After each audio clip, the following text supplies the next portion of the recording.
सांड सुटलेले.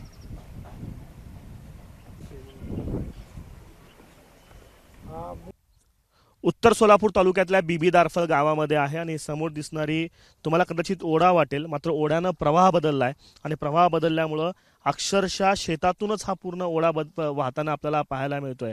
ही केवळ बीबी दारफळ एका गावची कथा नाही आहे, तर संपूर्ण सोलापूर जिल्ह्यातल्या अनेक गावांमध्ये तुम्हाला हीच परिस्थिती पाहायला मिळेल. संपूर्ण ही ऊसाची शेती होती आणि ही ऊसाची शेती अक्षरशः वाहून गेलेली आहे आणि शेतात आता काहीही राहिलं नाही आहे. मी या शेतकऱ्यांना असं म्हणालो की जरा खाली काही पीक आहे का जरा काढून दाखवा, तर ते असं म्हणतायत की पूर्णच ऊस वाहून गेलाय, त्यामुळे दाखवायलाच आता काही राहिलं नाहीये. दाखवण्यासाठी आता काही राहिलं नाही त्याच्यात. काय सुद्धा नाही राहिलं. पाक वाहून गेले. कांदा, सोयाबीन, ऊस. किती मोठं नुकसान आहे हे सगळं. 30 एकराचा प्लॉट आहे सर. ही 30 एकरात काय सुद्धा राहिलं नाही. 100% नुकसान झालेलं आहे. 100%. शासनानं ताबडतोब शेतकऱ्यांना मदत करावी. खरं आहे. खरं तर इथं आता पत्रकारांना दाखवण्यासाठी देखील आता काही पीक राहिलं नाही अशा पद्धतीची परिस्थिती काका. मुळात मला तुमचं वय सांगा आधी. आणि इतका पाऊस या भागात कधी झालाय का एवढं. नाही 25-30 वर्ष होऊन गेला असा झालेला आहे. 30 वर्षापूर्वी झालेला, त्याच्यावर आत्ताही झालेला आहे. पहिली बारी आहे. जवळजवळ असा पाऊस काळ होऊन 30 वर्ष झाले. नेमकं काय करायचं हीच पंचायत पडली आता. हां, मग आता काय नेमकं ऊसाचं पीक राहिलं नाही, कांदा राहिलं नाही, तर उडीद राहिलं नाही, सोयाबीन राहिलं नाही, जनावराला वैरण टाकायला सुद्धा नाही आता. मग ते बाबा सरकारने शेतकऱ्याला जर मदत करावी. नेमकी काय अधिकारी पंचनाम्याला कुणाला आलते बघून गेली नसती, येऊन पंचनामा करा म्हणून सांगितलं. हां, मग ते नको आता नेमकं काय करायची पंचायत आहे. घरात सण सुरू असला तर देवीचं दिवस आले. तर आमचं पूर्ण तिघा भावाची शेती आहे. 30 एकर जमीन आहे. 30 एकरात पूर्ण पाणी आहे. एवढं आता हा एवढं नेमकं काय करायची पंचायत पडली आहे. तुम्ही आता पाण्यात जाऊन आलात, म्हणजे पूर्ण कमरे एवढं पाणी आहे. काय परिस्थिती म्हणजे ओढाच पूर्ण.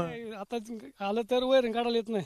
आणायची मला तर ऊसातून ते वैरण पाण्यातून जाऊन आणावं लागते. आणि परत दुसरी गोष्ट काहीच करता येत नाही. 4 महिने झाला आम्हाला काहीच करता येत नाही.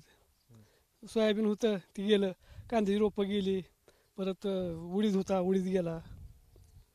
माणसं पण जगवायचं अवघड आणि त्या जनावरांना पण अवघड झाले. माणसं काय रेशन खाऊन जगतील, पण जनावर जगवायला अवघड झाले आता.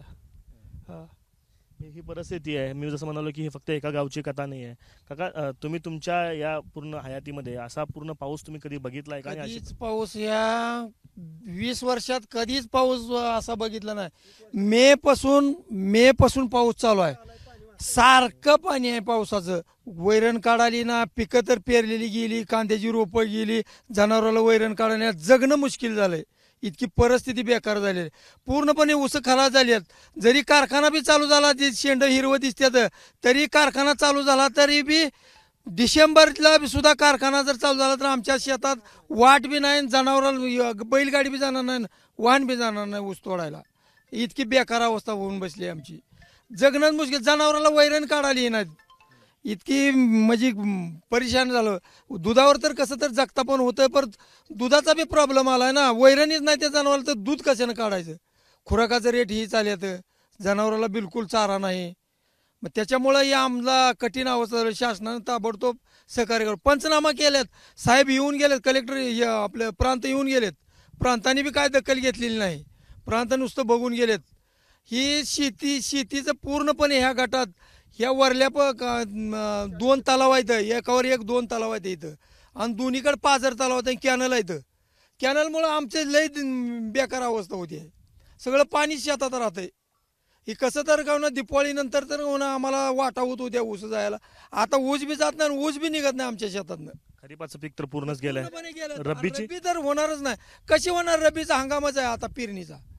कशी रब्बी पेरायची, कशी ज्वारी पेरायची, कसा गहू पेरायचा, कसा हरभरा पेरायचं. आता हे जे पाणी आता प्रवाही दिसतंय, असं वाटतं की इथूनच ओढा व्हायला लागलाय. ओढा कुठे आहे आता. वडा तिकडं आहे. वडा इथून जवळजवळ 1,500 आसपास वडा आहे. ही वड्याचं पात्रातनं पाणीच बसत नाही. शेतीचंच पात्र केलंय पाण्यानं. आमच्या शेतालाच पात्र ठरलंय वड्याचं. पीक तर गेलं, पण मातीही पूर्ण वाहून गेली. माती तर बोलायचंच नाही. ही आता पाणी आहे ना, तर तुम्हाला ती फुटूच काढलं असतं तुम्ही प्रत्यक्षात. इतकं खड्डे पडले. आता शिरून पोरांनी दाखवलंच की तुम्हाला. साधारणतः किती दिवसापासून अशी स्थिती आहे. ही मे पासून आहे. मे पासून चालू आहे. 16 मे नाही, 16 मे पासून चालू आहे बघा. 16 मे पासून हीच दृश्य आहे. आता सरकारला काय सांगणं असणार आहे सगळ्यात? काय सरकार काय मदत करून करणार आहे? आमचं इतकी मोठी नुकसान आहे. वर्षाला कमीत कमी एक जणाचं 300, 400, 300, 350 टन ऊस जाते. सरकार किती मदत देऊन देणार आहे आम्हाला? हेक्टरी 13,000 रुपये, 12,000 रुपये, 8,000 रुपये काय होणार आहे? काय होतील त्या 8,000 आणि 12,000? ती बी मर्यादा ठेवायला लागली ती मुख्यमंत्री बघायला लागलेत. मग 2 हेक्टर पर्यंत 8,000 आणि 13,000 काय होणार आहे? 13,000 काय होणार आहे? होते काय त्या मदतीमध्ये दिवाळी होईल का? मदतीमध्ये दिवाळी सुद्धा होणं शक्य नाही. खर्च इथं लाखांना खर्च करायचा तुम्ही. दिवाळीसाठी मदत अवघी 13,000 आणि 12,000 म्हणलं कसं पुरवणी पडायची मदत होईल का? तेवढ्यात खर्च तर होईल का दिवाळीचा? लेकराला कापड घ्यायला गेलं तर 3 आणि 4,000 ड्रेस आहे एक, आणि त्या 13,000 अख्ख्या घराभराला कापड घ्यायची म्हटलं तर पुरतं का 13,000 रुपये? पुरणारच नाही. तर मग सरकारने त्याच्यावर विचार करून काय तर थोडं 50,000 रुपये हेक्टरी म्हटलं तर जरा थोडं काय तर लाख रुपये आलं तर लोकांचं काय तर होईल. पुढचं धानाला बी काय तर 4 पैसे मिळतील करायला, शेती परत व्हायचं करायला येईल, काय बी करता येईल. पण ह्याचं 13 आणि 2,000 काहीच होणार नाही ना. पूर्ण मातीसहित पूर्ण शेती तयार पूर्ण होऊन गेलेलं आहे. आता काहीच नाही तुम्हाला. आता हे पाणी वाहतंय म्हणून तुम्हाला दिसायला, तर पाणी जर नसतं तर तुम्हाला पूर्ण खंगाळायला दिसलं असतं. संपूर्ण बीबी दारफळ गावची अवस्था आहे. जवळपास ओढ्याच्या शेजारी असलेली ही 3 शेतं आहेत. जवळपास 30 एकरची शेती आहे आणि पूर्णपणे वाहून गेली आहे. अक्षरशः ओढ्याचा प्रवाह ज्या पद्धतीनं असतो तसा शेतीमधनं वाहणारा हा प्रवाह आपल्याला पाहायला मिळतो. आता आपण बघितलं कमरेपेक्षा जास्त पाणी जे आहे ते शेतात आहे. पूर्ण शेती, पूर्ण पिकं जी आहेत ती पाण्याखाली वाहून गेलेली आहेत. दाखवायला सुद्धा आता पिकं नाहीत अशा पद्धतीची परिस्थिती आहे. ऊस असेल, उडीद असेल, सोयाबीन असेल, हे सगळी पिकं जी आहेत ते आता वाहून गेलेली आहेत. केवळ बीबी दारफळ नाही, मी जसं म्हणलं सोलापूर जिल्ह्यातली अनेक शेतीच्या ठिकाणी आपल्याला हीच परिस्थिती पाहायला मिळेल. शेतकऱ्यांना अपेक्षा आहे, खरीपाचा हंगाम गेलाय, रब्बीची पेरणी देखील आता याच्यामुळे होऊ शकणार नाही अशा पद्धतीची परिस्थिती आहे. बळीराजा जो तो अपेक्षा बाळगतोय सरकारकडनं जी मदत मिळेल ती लवकरात लवकर मिळावी. पंचनामे झालेले आहेत, मात्र मदतीची अपेक्षा जी आहे ती बळीराजाला आहे. लवकरात लवकर बळीराजाला ही मदत मिळेल जेणेकरून दिवाळी तरी गोड होईल अशी अपेक्षा शेतकरी बाळगतोय. कॅमेरा पर्सन युकागदीसह आफताब शेख, एबीपी माझा, बीबी दारफळ, सोलापूर. एबीपी माझा, उघडा डोळे बघा नीट.